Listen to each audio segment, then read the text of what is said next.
Olá, meus amigos.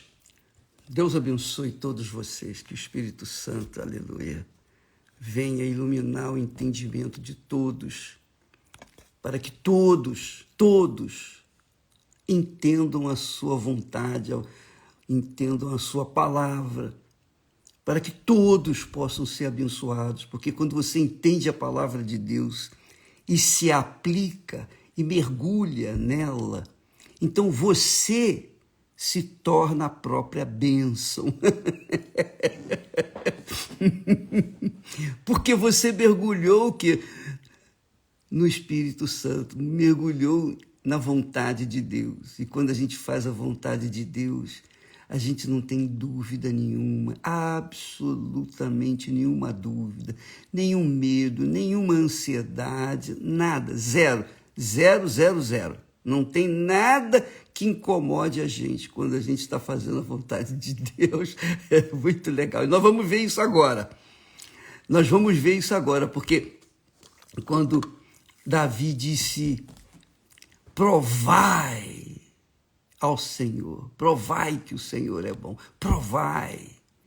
Nós podemos fazer prova com Deus, porque quem deu essa inspiração para Davi foi o próprio Deus.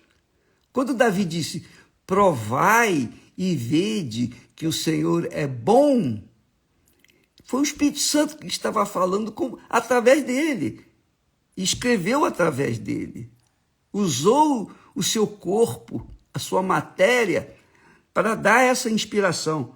Então, você sabe que a fé, e somente a fé viva, inteligente, racional, é racional porque você lê, pensa, pesa, avalia e toma decisão. Qual a sua decisão? Aí é que está o quê da questão. Muita gente tem fé, mas não tem uma fé pautada, apoiada, fundamentada na palavra de Deus. E por isso, essas pessoas não têm segurança, não têm convicção, não têm certeza.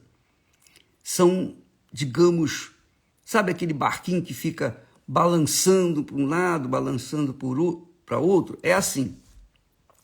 Mas quando a pessoa sabe, tem conhecimento da vontade de Deus, que quem revela esse conhecimento, quem revela a fé, é o próprio Deus, é o próprio Espírito Santo. É o próprio Espírito Santo. Então, como é que eu posso provar a Deus? Como é que eu posso provar a alguém que eu não vejo, não sinto, não toco? Como? Deus é Espírito. Deus é Espírito, mas Deus também é palavra. Deus é o verbo que se fez carne, a palavra que se fez carne. Aliás, em algumas versões, eles usam o verbo que se fez carne. Mas eu gosto mais daquela versão que diz a palavra. Deus é a palavra que se fez carne. Eu gosto da palavra, porque o verbo é poderoso, mas a palavra, um E já é uma palavra, já faz a diferença. Olha só, que legal. Vamos meditar aqui, vamos pensar. Então, veja só, Deus deu a Davi a palavra. Davi escreveu. E ele diz para todos nós, provai e vede que o Senhor é bom. Em outras palavras, Deus está falando, provai-me que eu sou bom. Provai-me. Quando Jesus disse para o diabo, está escrito, várias vezes, Jesus disse, está escrito, também está escrito. Que quer dizer, o que está escrito está feito, determinado, definido, não tem como mudar. Ninguém pode mudar. Ninguém pode mudar o que está escrito. Ninguém pode mudar o que está escrito. Ah, mas o sujeito pensa assim, outro pensa assado, o sujeito interpreta assim. O que está escrito é o que está escrito, é o que está determinado, porque saiu da boca de Deus, saiu da boca do verbo, saiu da boca da palavra. Entende? E quando sai da boca da palavra de Deus, quando sai de Deus, então o Espírito Santo ilumina aqueles que são humildes, humildes em espírito, humildes no coração, que acatam, aceitam, submetem e não ficam perguntando, não. Aceitam e pronto. É como quando o pai fala para a filha, filho, ó, minha filha, faz isso, faz aquilo. E o filho entende o pai, sabe que o pai quer o melhor para ele, então ele obedece. Mas aqui, no caso, o nosso pai é que nos dá a fé. E o nosso pai, além de nos dar a fé, nos dá coragem para agir essa fé. Aí é que está a diferença.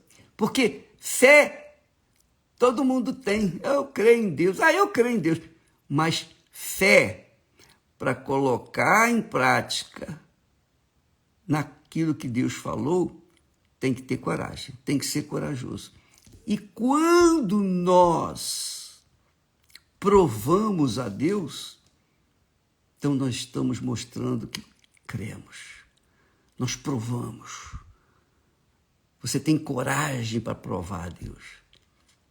Eu sei que há quem acha que a gente é, enfim, exagerado. Mas a verdade, a bem da verdade é essa. Quando você crê, você tem coragem para ir em frente. Você tem coragem para tomar atitude. Você tem coragem, sobretudo, para obedecer. E uma vez fazendo isso, Deus abençoa. Deus abençoa. Vê que a fé é algo extraordinário, mas há que se ter coragem. Os covardes não podem entrar no reino de Deus por causa disso. Covarde não entra no reino de Deus. Por quê? Porque é covarde. Ele não se lança, ele não obedece, ele fica com medo. Então, veja só, quando Deus, só a título de exemplo da fé e a coragem, quando Deus mandou Moisés tocar nas águas do Mar Vermelho para que elas se abrissem, quando Moisés desceu e tocou nas águas, ele colocou primeiro os pés nas águas. E a partir daquele momento as águas começaram a se abrir. Agora preste atenção, conforme o povo ia entrando nas águas, que agora não estavam mais lá, elas iam se abrindo. Elas iam se abrindo de acordo com o povo ia avançando. A mesma coisa aconteceu quando na travessia do Rio Jordão. Quando Josué levou a arca, os sacerdotes levaram a arca na frente, as águas começaram a parar. E aí o povo continuou passando. Quer dizer, se não houver coragem para agir a fé é infrutífera. Então Deus nos convida a prová-lo, mas não fica achando que isso aí, eu posso provar a Deus qualquer hora. Pode, você pode provar a Deus sempre. Só que não se esqueça que quando nós provamos a Deus, nós estamos provando a nós mesmos. E depois Deus vai nos provar também. É muito legal isso. Então, amiga e amigo, eu digo, é impossível você provar a bondade do Senhor sem a fé. Provar e ver de que o Senhor é bom. Então você fala com alguém que você não vê, não ouve, não toca, mas você tem lá a palavra dele, está aqui escrito. Senhor, eu não estou vendo o Senhor, eu não estou sentindo o Senhor, não posso tocar no Senhor, mas aqui está escrito. Essa palavra aqui é sua, é tua ou de um ser humano qualquer? Como é que eu vou saber que essa palavra é verdadeira, que ela saiu da tua boca? Como é que eu vou saber? Um dia eu fiz isso. Mas para fazer isso, eu estava no fundo do poço moralmente. Eu estava humilhado, envergonhado. Eu estava no zero. Aliás, eu estava no... É difícil explicar para vocês. Eu estava dificilmente arrasado, desesperadamente arrasado. E quando eu apelei, antes de provar a Deus, eu chamei a Esther para unir-se comigo para fazer uma prova com Deus rigorosamente de acordo com o que está escrito. Naquela altura, quinta-feira, foi uma quinta-feira à noite, eu chamei a Esther e ela se ajoelhou do outro lado da cama e eu do lado de cá. Nós demos as mãos e eu falei, Jesus, está escrito aqui que onde o Senhor disse que onde estiverem 2 ou 3 pessoas reunidas no teu nome, eu estarei no meio delas. Então, eu tenho certeza que o Senhor está aqui. Eu não sinto, não vejo, não toco, mas está aqui escrito e eu creio. Agora, o que eu quero dizer para o Senhor é o seguinte, estamos aqui por causa disso aqui, olha. Aí mostrei para ele, coloquei o dedo naquele texto de Malaquias, quando ele disse, deixa eu ver, quando ele disse assim, trazei todos os dízimos à casa do tesouro para que haja mantimento na minha casa. E depois, fazei prova de mim, nisto. E nós estávamos assim, muito, mas eu estava tão arrasado que eu fui muito audacioso para falar com Deus. Eu fui muito petulante, diria isso.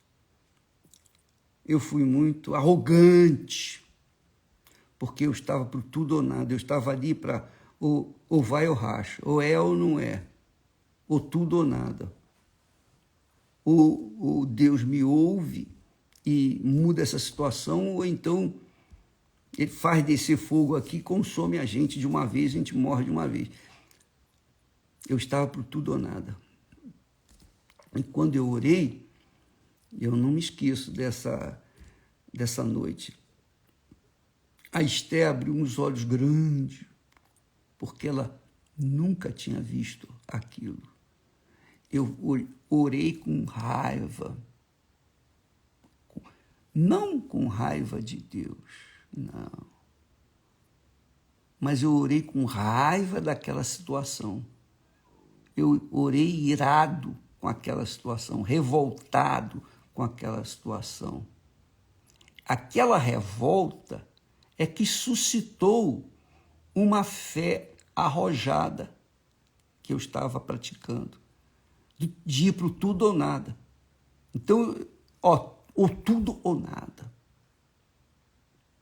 Então, amiga e amigo, tudo isso não foi porque eu era super espiritual, eu era uma pessoa perfeita. Não, nada disso.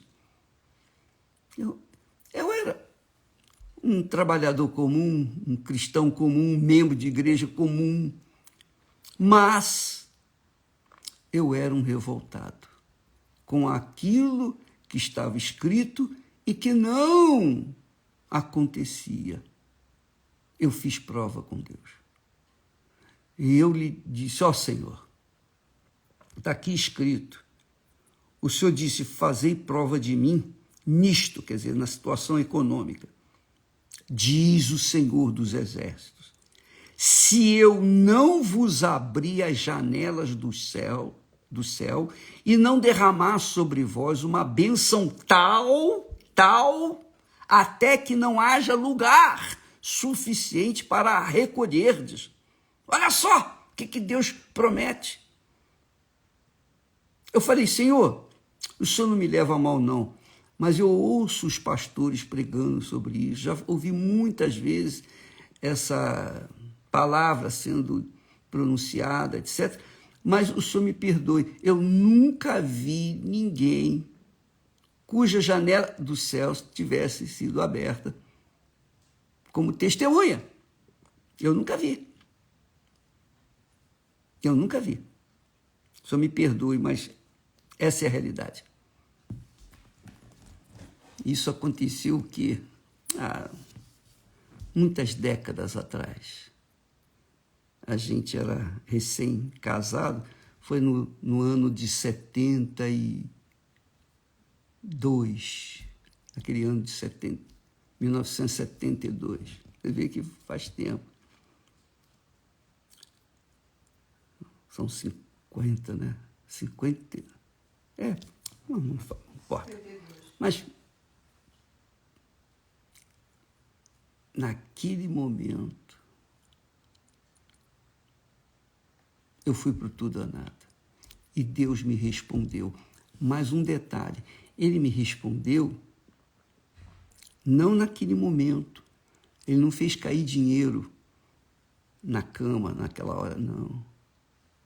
Mas, conforme eu ia caminhando, andando, vivendo cada hora, cada dia, cada semana, cada mês, conforme nós íamos vivendo, nós estávamos passando entre as águas do Mar Vermelho ou do Rio Jordão.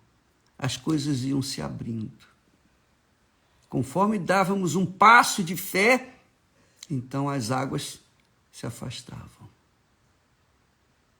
Quer dizer, eu tive fé, ou melhor, nós tivemos fé, Esté e eu, e coragem.